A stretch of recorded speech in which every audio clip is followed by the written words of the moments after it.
Hello and welcome back to the Julie the Knitter podcast. This is a podcast about knitting and sewing and crafting and making all kinds of stuff here in Queens, New York, where I live with my handsome husband, my two crazy kids, and my wild beast of a dog. This is episode 15, so if you are joining us for the first time, hi and welcome. I hope you guys like what you see, and if you are coming back for yet another episode, I'm glad you're here and welcome back. So, it's been a few weeks since we talked. I had put out an episode about 2 weeks ago, but that episode had been recorded about 2 weeks prior to that. It's just been, summer. And with summer, there's all kinds of crazy stuff going on. We had a baby shower to go to, which I mentioned briefly in the last episode. My brother got married, so we were away for a little while. Work is absolutely insane right now. And my daughter turns 10 next week, so we've got a lot of things going on, getting ready for that. So, with all that being said, I am here, and I would like to show you what I've been working on. So, this week I do have 2 finished objects, but I only have one of them to show you. So, the first finished object is the little baby sweater that I was working on in the last episode. It is... oh, now I'm not going to be able to remember what it's called. It's by Tin Can Knits. It's the little raglan sweater that I've knit a few times, and I knit it up, I finished it in time, and I gifted it to my cousin the very next day. So I do not have it to show you, but rest assured that it came out really nicely. If you do follow me on Instagram, I do have a finished picture of the sweater on there. And for whatever reason, the name of the pattern is just eluding me right now, and I cannot for the life of me think of what it is. Maybe it'll come back to me in a little while. But I don't really have much else to say about that pattern anyway. It was a pleasure to knit. I will probably knit others like it in the future because it's just such a pleasurable pattern. I find that all the Tin Can Knits patterns are just a joy to work on. So there, that's all I'm going to say about that. But my other finished object today is my Impressionist Mystery Knit Along by Helen Stewart of the Curious Handmade podcast. Podcast. So this shawl, let me back up a little bit, maybe we can see a little bit more of it, is massive. If I go closer, you can see the colors, but I knit this up in a kit by Lofty Loops Yarn in her Lotus colorway. It is so soft and squishy, and it feels good, and I can't wait for the weather to cool off a little bit so I can wear it, because here in New York these last few weeks have been pretty warm. Although the last night was a little cool in the evening, and I just love that. But I have, as you can see, my light color, and it fades into my medium color, and then I have my dark color. It's all part of her Lotus colorway. And there's squishy garter, and there's eyelets, and there's a little bit of lace. And guys, this is just a gorgeous shawl. If you haven't knit it up, what are you waiting for? I know it was a very popular pattern in the last few months. I am woefully behind in actually getting this done because it was a mystery knit along, and there's a new clue released every week. But I didn't keep up with it, and that's okay. I normally don't keep up with mystery knit alongs because I just don't have that kind of time on my hands to be sitting there and knitting all day every day. I wish I did, but that's not the way it works. But anyway, I love it. I had never worked with Lofty Loops yarn before, and she has just beautiful colors.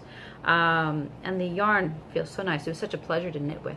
So I definitely will be looking to work with her stuff again in the future. So that's all the finished stuff that I have for you today.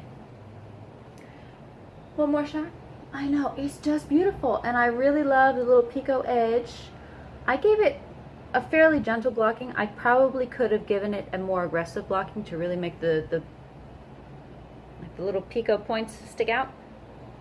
But I really didn't feel like bringing out my blocking wires, and so I didn't. And I'm happy with the way it looks.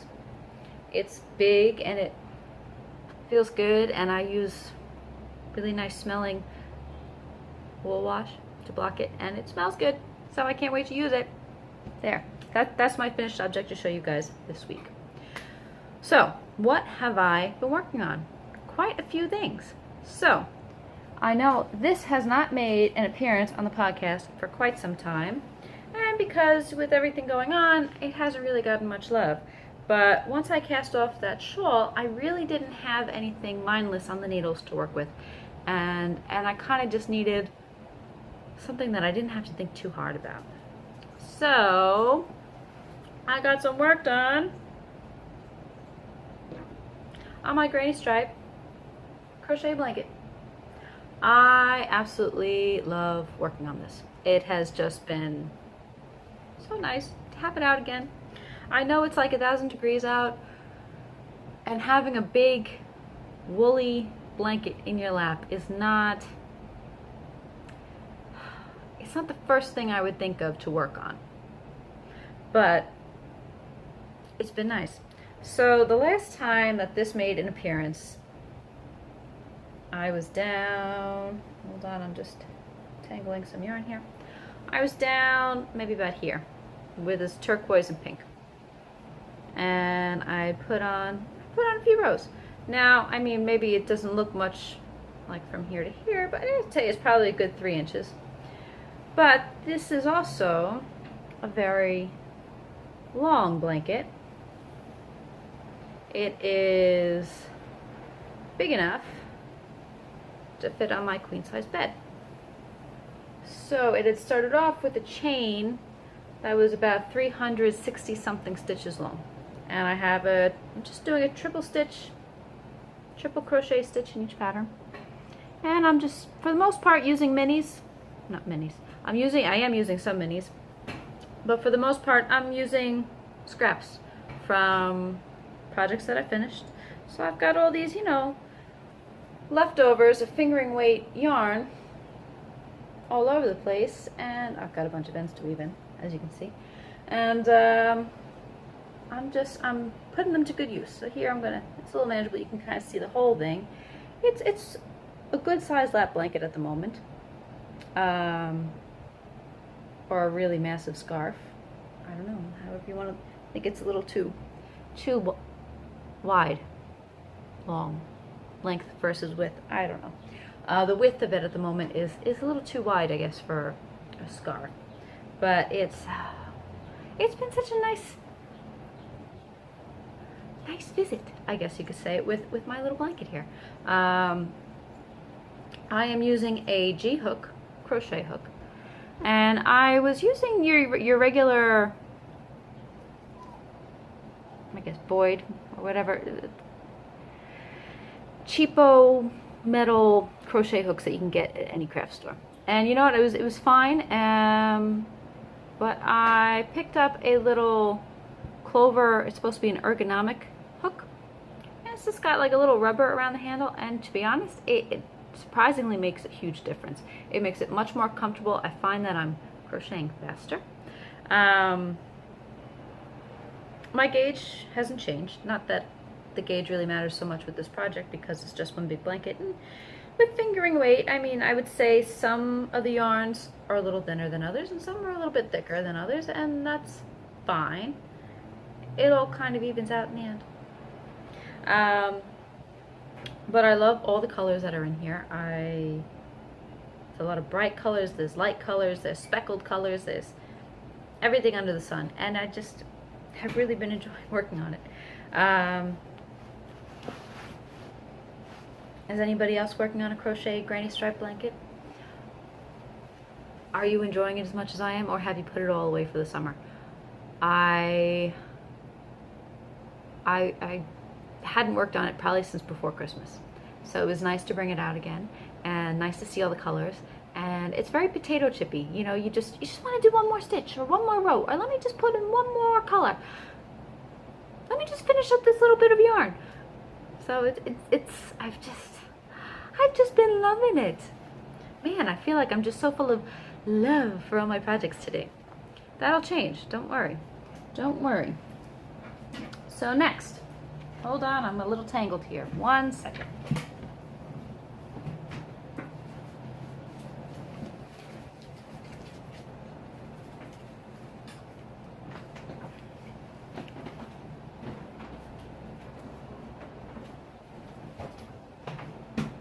Okay, the next project that I'm going to show you is The Knitter's Dude by Andrea Rangel. And this is a sweater that I am knitting for my husband. And it's been slow going, and I kind of expected it to be because there's nothing small about my husband. So a big woolly colorwork sweater, I expected it to take quite some time. So I'm not really worried about that. But I have in my possession 2 finished sleeves. They're all done. Last time we spoke, I was here, so I had, a good 4 to 5 inches left to do on each sleeve. So I've got them done. They just need to be blocked, and once I knit up to the point where to join them on the body of the sweater, I will be doing so. I actually cast on for the body of the sweater this morning, and the sweater uses a tubular cast on, and this sweater is the first time that I've ever done a tubular cast on. And now, since I cast the sweater on quite some time ago, a few months ago, I didn't remember all the details that went into it, and I remember when I had done the sleeves, I looked up how do you do a tubular cast on, knowing that I had never done one. And I realized that the directions that they wanted me to use were right there in the pattern. So after some time, I remember, like, oh, this is all I have to do. And I figured it out, and it was fine.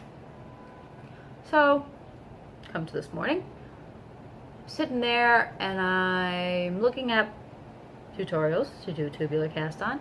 And I'm sitting there, I'm like, no, none of this, I don't remember this being this way. I remember, you know what? I'm pretty sure the directions were in the pattern. So let me follow the directions in the pattern. So I did. And I got the setup row done, and it's good. And then came the time to join it in the round and add in the steek stitches. And I completely misread what it was that I was supposed to do. So right now, so this is my body of the sweater at the moment, I am unpicking 240 stitches of 1x1 ribbing because I can't follow directions.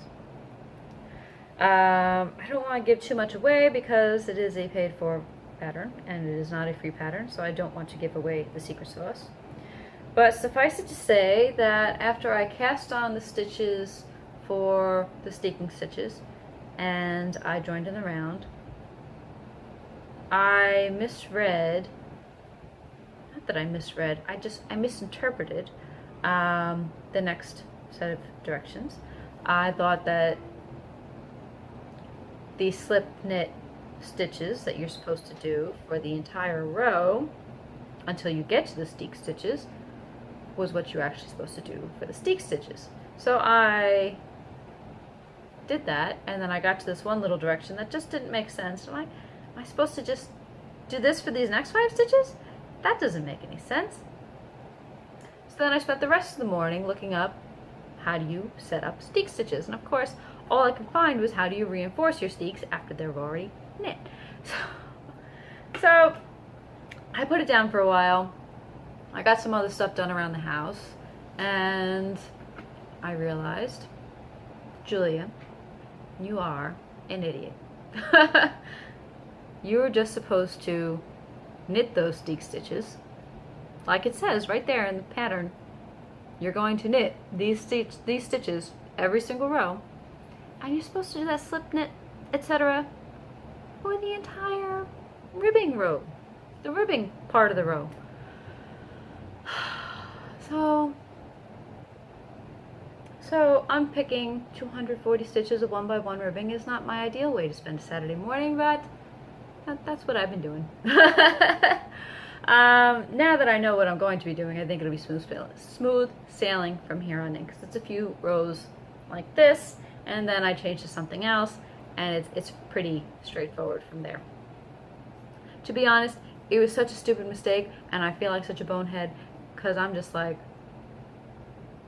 oh, just do what it says.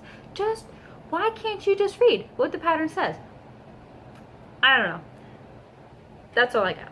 That's where I'm at with the Knitter's Dude. But I have been enjoying, other than having to unpick these stitches, I have been enjoying working on this sweater. I wish it was a slightly more portable project, because I'd be able to get much more done on it. But what are you going to do?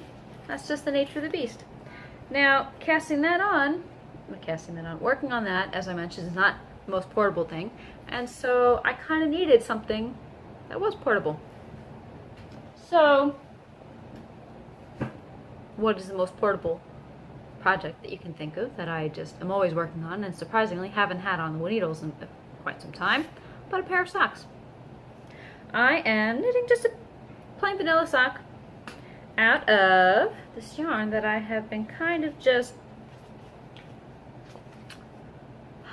admiring for quite some time in my stash, and it is Sweet Sparrow Knits. Sweet Sparrow Yarns. Guys, I just love her yarn. It's always so soft, and her colors are so nice. And this is her Gosling base, which is superwash merino, cashmere, nylon in 80-10-10 ratio. Fingering weight yarn, and it is Peppermint Mocha is the colorway, which is one of her Christmas colorways. And it's a mini self-striping colorway. It's kind of like candy canes and chocolate.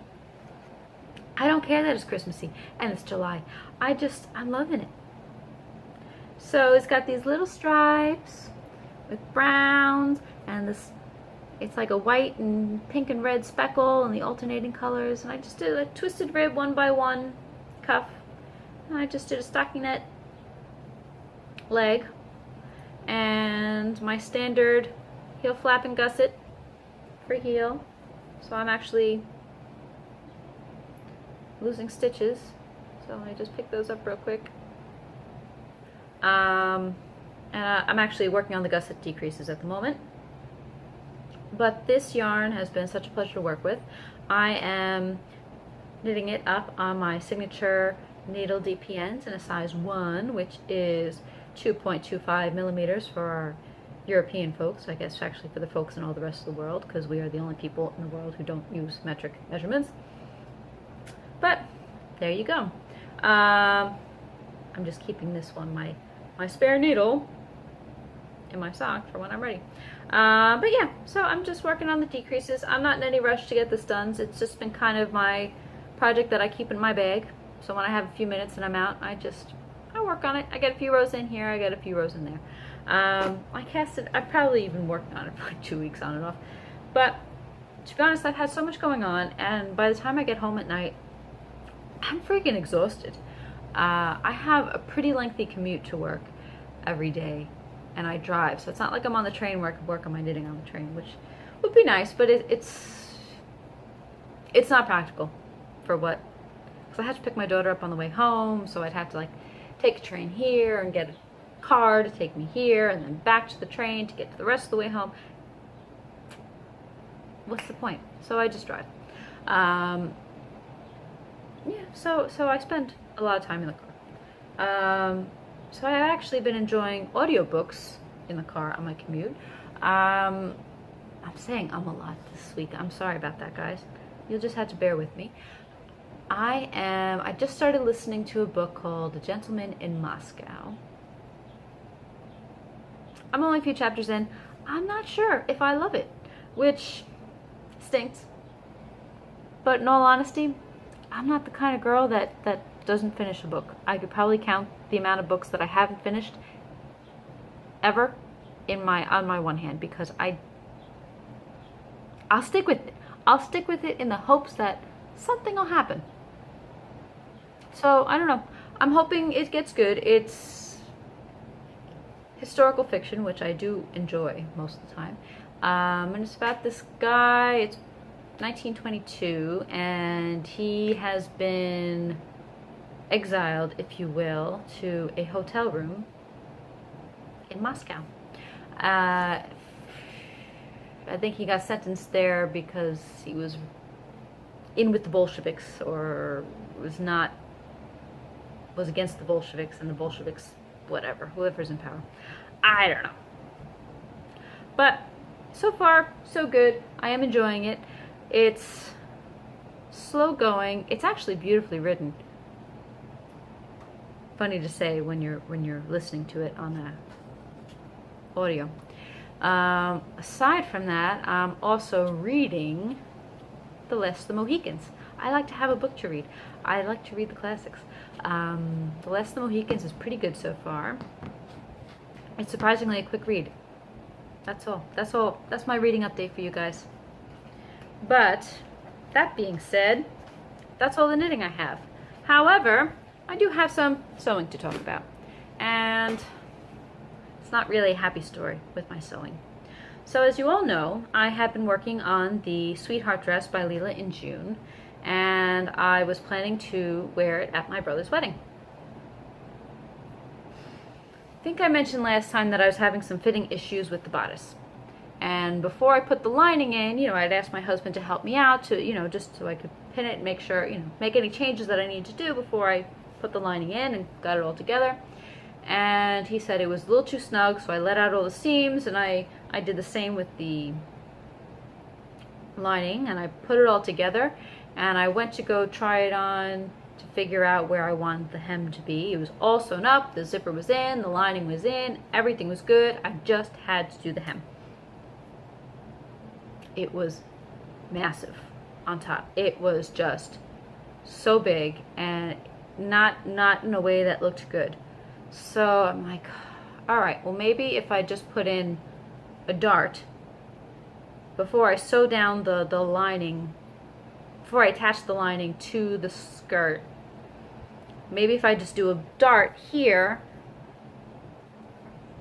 it would fix the problem. I'll do it in the lining and on the main bodice part, because that seemed to be where most of the extra fabric was, and that, guys, it just didn't look good. I put it on and I zipped it up to find where I wanted the hem, and it was just a disaster. It was too big, it didn't look good, and I said, that's it, I'm done, I'm gonna go buy a dress for my brother's wedding. So I did. I actually had a great dress for my brother's wedding, and my brother's wedding was so much fun. We had a great time. There's a lot of dancing. It was a very, very hot day in the Catskills, unusually hot for that area. But the wedding was great. There wasn't a dry eye in the audience. I was covertly sneaking tissues to my fellow groomspeople because we were all sobbing up in the front. And then I got changed, and the heat actually did me in quite a bit, so I probably didn't enjoy the wedding as much as I could have. But once I was able to get my stomach settled, I danced and I had fun until the kids were just about to collapse from exhaustion, so we went and put them to bed and we all fell asleep. But that's that. But anyway, suffice it to say, here is my Sweetheart dress. Hold on, I'll zipper it so you can kind of see. And I was so pleased with the way my invisible zipper came out. It looks so nice. It was probably one of the best zippers I ever put in. It had a beautiful Sweetheart neckline. I actually don't like the width of the strap here. But it would have looked like this. But I just had way too much fabric here. I don't know if I love the way the gathered skirt looked with this fabric. I think it was adding a lot of bulk to an area where I don't think it was doing me any favors. So that's that. I still have all the pins here for where the hem was supposed to be. I haven't decided what I'm going to do with this dress, if I want to try to salvage it, or